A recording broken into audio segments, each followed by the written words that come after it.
Hi ನಮಸ್ತೆ ಎಲ್ಲರಿಗೂ. ಎಲ್ಲರೂ ಹೇಗಿದ್ದೀರಾ? ನಾನಿವತ್ತು ಟ್ಯೂಸ್ಡೇ ವ್ಲಾಗ್ ಮಾಡೋಣ ಅಂತ ಮಾಡ್ಕೊತಾ ಇದ್ದೀನಿ. ಮಾರ್ನಿಂಗು ಚೌ ಬಾತ್ ಮಾಡಿದ್ದೀನಿ. ಚೌ ಬಾತ್ ಅಂದರೆ ಗೊತ್ತಲ್ಲ, ಉಪ್ಪಿಟ್ಟು ಕೇಸರಿ ಬಾತು. ನಾನು ಈ ಥರ ಬಟರ್ ಸ್ಟೈಲಲ್ಲಿ ಇವತ್ತು ಉಪ್ಪಿಟ್ಟನ್ನ ಮಾಡಿದೆ. ತುಂಬಾ ಟೇಸ್ಟಿಯಾಗಿತ್ತು. ಈ ಥರ ಫಸ್ಟಿಗೆ ಒಗ್ಗರಣೆ ಎಲ್ಲ ಹಾಕಾದ್ಮೇಲೆ ರವೆನ ಒಗ್ಗರಣೆಗೆ ಹಾಕಿ ಹುರಿದು ಅದಾದಮೇಲೆ ಕಾಯಿಸಿಟ್ಕೊಂಡಿರುವಂಥ ನೀರು ಹಾಕಿ ಮುಚ್ಚಳ ಮುಚ್ಚಿದ್ರೆ ಉಪ್ಪಿಟ್ಟು ರೆಡಿಯಾಗೋಗುತ್ತೆ. ಉಪ್ಪಿಟ್ಟಂತೂ ತುಂಬಾ ಸಾಫ್ಟಾಗಿ ತುಂಬ ಚೆನ್ನಾಗಾಗಿತ್ತು. ಇದ್ರ ಜೊತೆಗೆ ನಾನು ಕೇಸರಿ ಬಾತು ಮಾಡಿದ್ದೆ, ಅದು ಕೂಡ ತುಂಬಾ ಚೆನ್ನಾಗಾಗಿತ್ತು ಕೇಸರಿ ಬಾತು. ಇವತ್ತಿನ ಟಿಫನ್ಗೆ ಚೌ ಬಾತು ರೆಡಿ ಆಯಿತು. ಡೀಟೇಲಾಗಿ ಕೇಸರಿ ಬಾತ್ ವೀಡಿಯೋನ ನಾಳೆ ಅಪ್ಲೋಡ್ ಮಾಡ್ತೀನಿ. ಇವತ್ತು ಜಸ್ಟ್ ಮಿನಿ ವ್ಲಾಗ್ ಥರ ಮಾಡ್ಕೊಂಡಿದ್ದೀನಿ, ಹಾಗಾಗಿ ಅಪ್ಲೋಡ್ ಮಾಡೋಕ್ಕಾಗಿಲ್ಲ. ಇವತ್ತಿನ ದಿನ ಇಷ್ಟು ಮಾಡಿದೆ. ನೆಕ್ಸ್ಟು ಬೆಳಗಿನ ಟಿಫನ್ ಎಲ್ಲ ಆದಮೇಲೆ ಮಧ್ಯಾಹ್ನಕ್ಕೆ ಅಂತ ಸೊಪ್ಪು ತಂದು ಸೊಪ್ಪೆಲ್ಲ ಸೋಸಿ ಮಸೊಪ್ಪು ಸಾರು ಮಾಡ್ಕೊಳ್ಳೋಣ ಅಂತ ಮಾಡ್ತಾಯಿದ್ದೀನಿ. ಆ ಮಸೊಪ್ಪು ಸಾರಿಗೂ ಅಷ್ಟೇ ಆಲ್ರೆಡಿ ನಾನು ಸೊಪ್ಪು ಬೇಳೆ ಎಲ್ಲನೂ ಬೇಯಿಸ್ಕೊಂಡು ರುಬ್ಬಿಟ್ಕೊಂಡಿದ್ದೀನಿ. ನೆಕ್ಸ್ಟು ಒಂದು ಸ್ವಲ್ಪ ಎಣ್ಣೆ, ಸಾಸಿವೆ, ಕರಿಬೇವು ಮತ್ತು ಸ್ವಲ್ಪ ಒಣಮೆಣ್ಸಿನ್ಕಾಯಿ, ಈರುಳ್ಳಿ ಇಷ್ಟನ್ನು ನಾನು ಒಗ್ಗರಣೆಗೆ ಹಾಕ್ಕೊಂಡು ಸ್ವಲ್ಪ ಬಾಡಿಸ್ಕೊಂಡಿದ್ದೀನಿ. ಸ್ವಲ್ಪ ಚೆನ್ನಾಗಿ ಈ ಥರ ಕೆಂಪಗಾಗೋವರೆಗೆ ಇದನ್ನು ಬಾಡಿಸ್ಕೊಳ್ಳೋಣ ಎಣ್ಣೆಲಿ.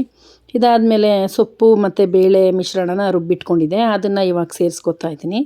ಅದಕ್ಕೆ ಎಷ್ಟು ಗಟ್ಟಿ ಬೇಕು ಸಾಂಬಾರು ನೋಡಿಕೊಂಡು ಹಾಕ್ಕೋಬೇಕಾಗುತ್ತೆ. ಸೊಪ್ಪು ಬೇಯ್ತಲ್ಲ ಆ ನೀರು, ಅದನ್ನು ಕೂಡ ಇದಕ್ಕೆ ಸೇರಿಸ್ಕೋಬೇಕು. ತುಂಬಾ ಟೇಸ್ಟಿಯಾಗಿರುತ್ತೆ ಮಸೊಪ್ಪು ಸಾರು. ಇದಕ್ಕೆ ರುಚಿಗೆ ತಕ್ಕಷ್ಟು ಉಪ್ಪು ಹಾಕಬೇಕು. ಉಪ್ಪು ಹಾಕ್ಕೊಂಡು ಒಂದು ಸರಿ ಈ ಥರ ಮಿಕ್ಸ್ ಮಾಡ್ಕೊಂಬಿಡೋಣ.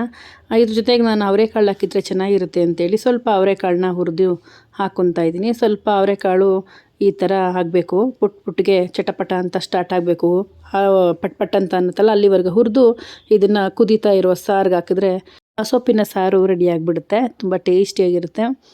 ಒಂದು 10-15 ನಿಮಿಷ ಬೆಂದರೆ ಸಾಕಾಗುತ್ತೆ ಅಷ್ಟೇ, ಬೇಗ ಬೇಯುತ್ತೆ ಕಾಳು. ನೆಕ್ಸ್ಟು ನಾನು ಸ್ವಲ್ಪ ಬೆಣ್ಣೆ ಇತ್ತು, ಒಂದು ಅರ್ಧ kg ಬೆಣ್ಣೆ ತಂದಿಟ್ಟಿದ್ದೆ. ಅದನ್ನು ಕರಗಿಸೋಕ್ಕೆ ಟೈಮ್ ಇರಲಿಲ್ಲ. ಇವಾಗ ಅದನ್ನು ರೆಡಿ ಮಾಡ್ಕೊಳ್ಳೋಣ ಅಂತೇಳಿ ರೆಡಿ ಮಾಡ್ಕೊತಾ ಇದ್ದೀನಿ. ಈ ಥರದ ಡೀಟೇಲ್ ವೀಡಿಯೋನ ನಾನು ನೆಕ್ಸ್ಟ್ ವೀಡಿಯೋದಲ್ಲಿ ಅಪ್ಲೋಡ್ ಮಾಡ್ತೀನಿ. ಬೆಣ್ಣೆ ತಂದು ತುಪ್ಪ ಮಾಡ್ಕೊಳ್ಳೋದ್ರಿಂದ ತುಪ್ಪದ ಟೇಸ್ಟ್ ಅಂತೂ ಸಿಕ್ಕಾಬಟ್ಟೆ ಚೆನ್ನಾಗಿರುತ್ತೆ. ಡೈರೆಕ್ಟಾಗಿ ತುಪ್ಪ ತರ್ತಾಯಿದ್ದೆ ನಾನು ಸಲನೂ. ಈ ಸರಿ ಮಾತ್ರ ಬೆಣ್ಣೆ ತಂದು ಮಾಡ್ಕೊಳ್ಳೋಣ ಅಂತ ಬೆಣ್ಣೆ ತಂದೆ. ಬಟ್ ತುಂಬಾ ಚೆನ್ನಾಗಿತ್ತು.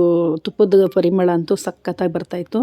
ಬೆಣ್ಣೆ ತಂದು ತುಪ್ಪ ಮಾಡೋದೇ ಒಳ್ಳೆಯದು ಅಂತ ಅನಿಸುತ್ತೆ, ವರ್ತು ಕೂಡ ಅನಿಸುತ್ತೆ. ತುಪ್ಪನೂ ತುಂಬ ಸ್ವಲ್ಪ ಅರ್ಧ kgಗಿಂತ ಒಂಚೂರು ಜಾಸ್ತಿ ಏನೋ ಇರ್ಬೋದೇನೋ ಅಂತ ಅನ್ನಿಸ್ತಾ ಇತ್ತು. ವೆಯ್ಟ್ ಮಾಡಲಿಲ್ಲ ನಾನು, ಬಟ್ ತುಂಬ ಜಾಸ್ತಿನೇ ತುಪ್ಪ ಇತ್ತು.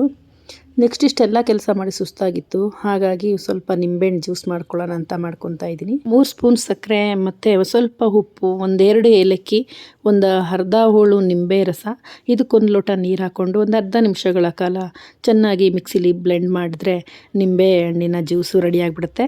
ತುಂಬ ಚೆನ್ನಾಗಿರುತ್ತೆ. ಇವತ್ತಿನ ವ್ಲಾಗ್ ಇದಾಗಿತ್ತು. Thank you for watching.